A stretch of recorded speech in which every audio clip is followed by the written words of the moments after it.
WNST, Towson, Baltimore, and WNST.net. It is football season. Thank God for that. I think this guy hid under a rock at some point back during the owners' meetings. He came back out for air. I saw him out in Canton, Ohio. He's one of my favorite dudes in the industry and a former colleague of mine at 101 Sports as well as Sporting News Radio. It's been 20 years I've been knowing Dan Pompei, and as an author, a book has finally emerged. They've made the baby. It's on Doug Pederson and all things Eagles and leadership, and really an incredible story of a championship with a backup quarterback and an interesting young coach. We welcome Dan Pompei back on, the man, the myth, the legend out of the fighting city of Chicago, Illinois. How does a Chicago guy get wrapped up in a Philadelphia story here, Pompei? That's a good question. Well, as you know, I kind of do the whole NFL and not just the Bears, so... and not just Raven stories on Hayden Hurst and on Steve Smith and on Eric Weddle and all the other. I mean, you're always involved in some sort of Ravens off-season thing here, man. Well, Ravens are an interesting team, one of my favorite teams. A lot of good people working in there, and I always like to get a trip into Baltimore when I can. Get some good old crab cakes, too. But to answer your question, Doug became a hot property after the season. After his incredible coaching job with the Eagles, and he had a number of publishing companies go after him to try to get his book. First, he didn't really want to do it. He agreed to do it, but he didn't know who to have write it. So his agent, Bob Lamont, got involved, and his agent came to me and said, would you be interested in doing this book? And I said, well, let's see what's involved. And we had a bunch of talks, and it was a great deal, and I really enjoyed the opportunity to work with Doug and to tell his story and to spend a lot of time with him and get to know him as well as I did. Did you know him well prior to? I mean, I know these guys travel around and you travel around and people in moving parts. People see me and Marvin together and then realize, oh, yeah, he was here 20 years ago. But relationships, especially in this business amongst journalists and special people. Football coaches are my favorite people in the world. I always tell you that in all of my journey and doing this for 34 years. The football coaches are seemingly the people I keep. Pederson just seems like one of those guys that it's like ice cream. Everybody likes him, literally. Yeah, he, I was talking with Andrew Brandt the other day, who was working for the Packers in their front office when Doug was a backup quarterback with the Packers. And he was saying that of all his time in the NFL and being around the NFL, Doug was probably the most humble football player he ever encountered. And I think that lends to what you're saying, him being likable and him being amenable. And I think that's part of his secret to success, too, is he's a great collaborator with other people, certainly with his coaching staff. He doesn't think he's got all the answers. He wants all of his coaches to have a strong say in everything they're doing in terms of the big picture and the details and the weekly game plans. And then that extends, Nestor, even to the players. He in the book talks about meeting with his player council on a regular basis and asking them their advice on what to do on things. He asked Chris Long and LeGarrette Blount and some of the former Patriots before they played the Patriots in the Super Bowl for tips about going against Bill Belichick. When he was in Kansas City, he had his mind open to the concept of RPOs by Alex Smith, the quarterback of the Chiefs at the time, who had come from San Francisco and used them there under Jim Harbaugh. So he's kind of different that way. I think a lot more coaches are more likely to be a little bit more dictatorial and more kind of protective of what their job is supposed to be. He sees his job as bringing in everybody. And it's not even players. Beyond that, too, everyone in the building.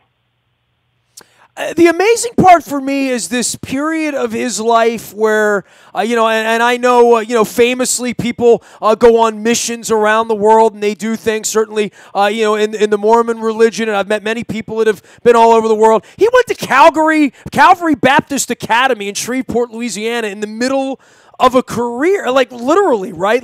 That has to be one of the most important parts of the whole story for him, is how he came back to the game at a period of time, right?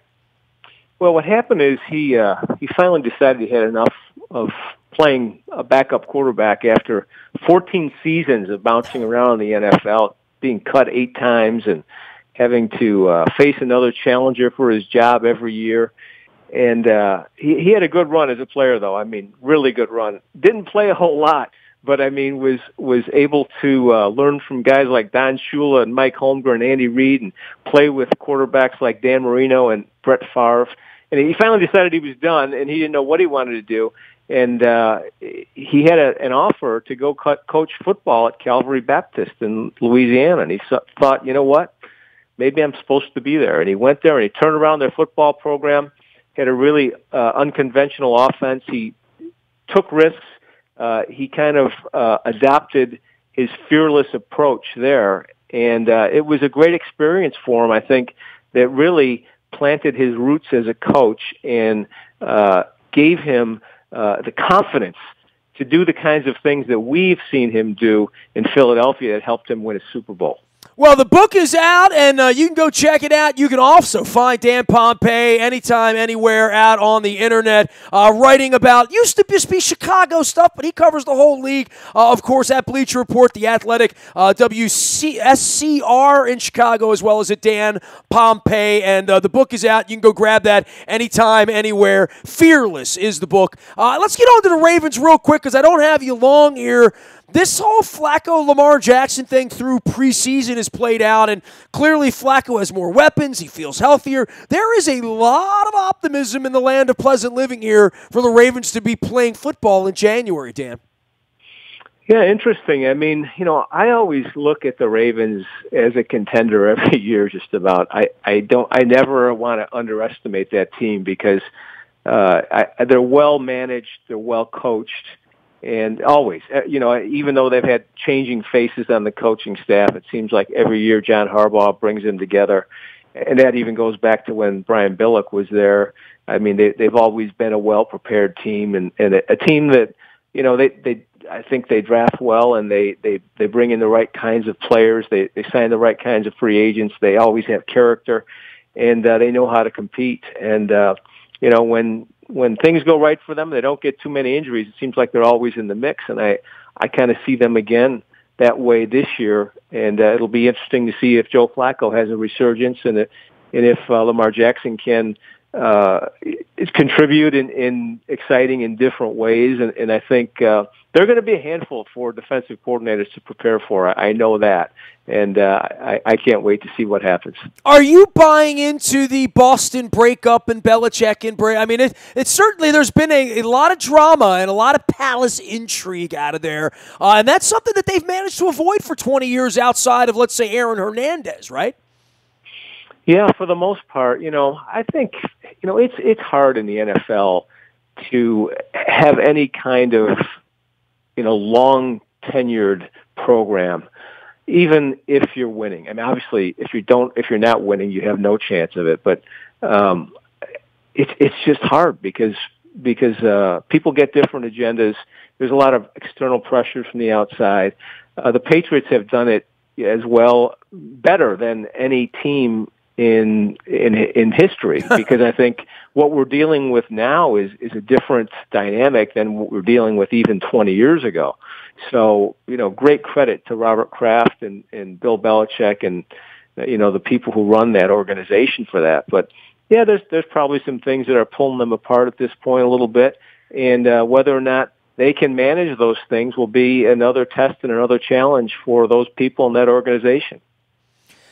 Dan Pompei is our guest. The book is Fearless. The football season is about to begin, and you're going to be fearless in your coverage of all things NFL this year. Who is your pick to click?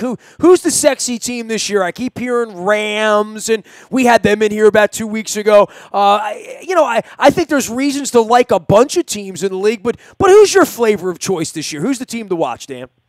Yeah, you know, I think you could go a lot of ways. I think it's kind of wide open in the NFL this year. I really do. I feel maybe more wide open than it's been in a number of years. But the team one team that I really like a lot and think highly of wears purple, but it's not Ravens purple. It's the other purple. It's Vikings purple. You know, they're a team that really finished strong last year. Obviously, losing to the Eagles in the NFC Championship game. And then they go out and they try to upgrade at quarterback with Kirk Cousins. They've got one of the best defenses in the league, and then they add Dalvin Cook to the mix, and they hope to upgrade the running game. Obviously, they have a new offensive coordinator, and I think that's a team that could have the right mix. We'll see how they come out. They're in a tough division they're going to have to get past Aaron Rodgers and the Packers to win that division, but I think they got a lot of the right things going for them. Appreciate the time, as always. I know you've been working so hard on the book, and are you one of those guys say never again, ain't going to be no rematch, or you got more books in you? Well, I'm working on number 2 right now, so I guess I can't say that. But it is such a solitary thing, writing a book, isn't it? I mean, I'm type A, I'm gregarious, I'm outgoing, I'm all of that. But my wife would tell you, she's watched me write 3 books now during our marriage. It is the most sit in the corner, in the dark, leave me alone, method acting thing that I've ever done in my life, and I've written 4 books. Yeah, that's a good way to describe it, because you really do have to kind of burrow yourself into a little tunnel and try to shut out the world. And as we all know, that's a difficult thing to do. But especially when you're dealing with deadline pressures, as I was with the Fearless Project, we had about 6 weeks to get the thing done. To get the copy in. I'm familiar with that. Both of my books came out on draft week, after championships over the last 20 years. I mean, I know what that 100 days looks like, bro. That's why I'm tipping my cap and admiring you for doing it, man. Yes, it's probably 100 days less that we'll live, but it was, but it was fun while it lasted, right? Is your arm hurt from autographing them yet?